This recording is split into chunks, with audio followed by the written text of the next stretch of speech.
I don't know how to introduce ourselves anymore. It's a complicated situation. We have both been known by a few names as well as several titles.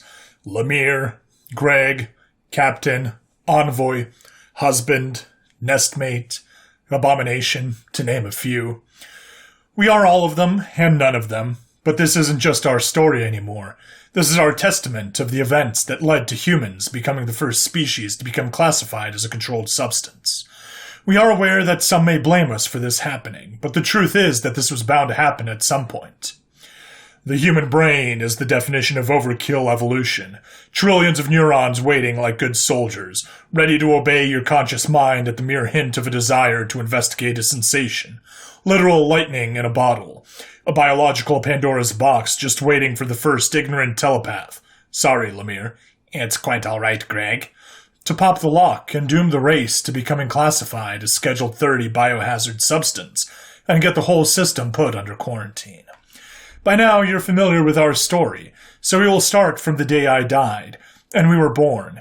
We take up from the first time in that room, and at first had no idea just what had taken place. They worked on Lemire's body for about 30 minutes, trying to bring him back.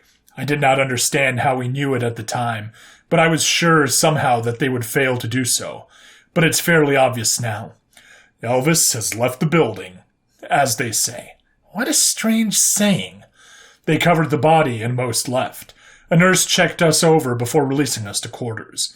Vivian was waiting as we entered the room, that nervous look on her face she always got when we were on mission together. She was sitting on a bright red chair that I had not even noticed was in our room before. She got up and gave me a hug. A small spark jumped from our body to hers as we did, like static electricity barely noticeable at the time. Over the next hour, she questioned us about what had happened. She commented several times that we were using phrases like us and we instead of I.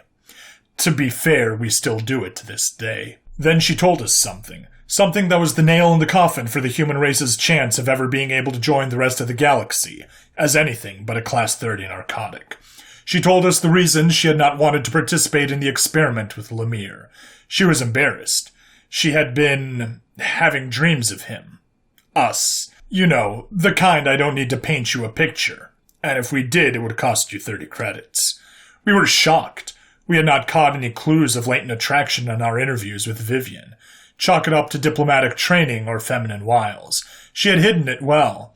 We consoled her that it wasn't her fault, and that there was no way we could have known. The station captain entered the room after knocking, a tall Carlaxian that held his facial feelers like an old-timey villain's mustache.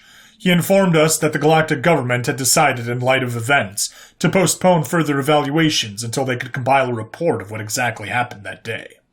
This was mostly due to the conflicting information and outright lies I had been reporting to them for about how everything was fine. We were informed that our ship would be ready to depart in 16 hours, and we again were to stay in our quarters. As he left, we noticed the two large Carlaxian guards had returned to their post in front of our door.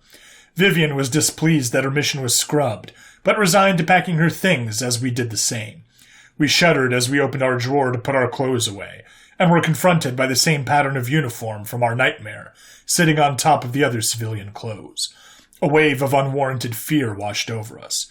Across the room, Vivian lost her footing and fell to the floor near the bed. We rushed over to her to find her blinking and holding her head to her forehead, wincing. "What the hell was that?" she said, pulling herself back to her feet. "It felt like someone just headbutted me." We feigned ignorance, but it was part feign, part we really didn't understand what was happening. She dropped the subject, quickly telling me to go get some rest before we had to leave in the morning. We were honestly a bit scared to even go to sleep, as our last experience with it was not exactly pleasant, but we found ourselves growing tired, and despite great efforts against it, sleep took us swiftly. That is the moment, the last strike of the hammer of fate on the nail of the coffin of man's ambition to join the galactic community. We dreamed the dream that doomed us all. Lemire and Greg stood face to face in a white void. Greg tilted his arm above his head, and Lemire outstretched his wing for a handshake, before awkwardly switching greetings. We stared at each other for a millennium, neither moving or blinking. A single feather dropped from Lemire's wing, and Greg bent down to pick it up. When we touched it, the feather started to glow white-hot in our hand. As we looked up, we saw Lemire's entire body start to glow from his feet upwards. The same intense, white-hot light spread gently across his feathers until it consumed him, transforming him into a ball of similar light the size of a fist. The light moved forward, pressing into our chest as a warm feeling spread throughout our body, and small, pure white feathers sprouted from our arms, the surrounding white void seemingly drawn into us. We opened our eyes. A familiar green field stretched out before us. A voice from behind us made us turn around. There she was, Vivian, her red-orange wings in vivid contrast to our pure white. We didn't know the words she would say would be the words that doomed mankind. "I have been waiting for you." Now, this is a family story, so you'll excuse me if I veil the exact details of the encounter we had, but let's just say our senses were stretched to a previously unexplored point, if you know what we mean. As blissful as that was, it also happened to be mankind's original sin in the eyes of the Galactic Council, because as we awoke, the rest of the station found themselves in various stages of undress, in various and adventurous acts with whoever or whatever happened to have been in proximity to them during our dream. A fact we learned when two large Carlaxian guards were hurriedly trying to put their clothes back on in the doorway of our quarters. So that's it.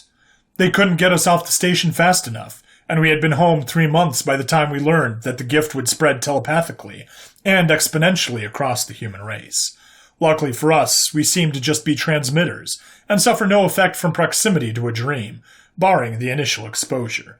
The Galactic Council kept having to push back the quarantine zone, as more and more human minds were added to the dream, and its influence radius grew.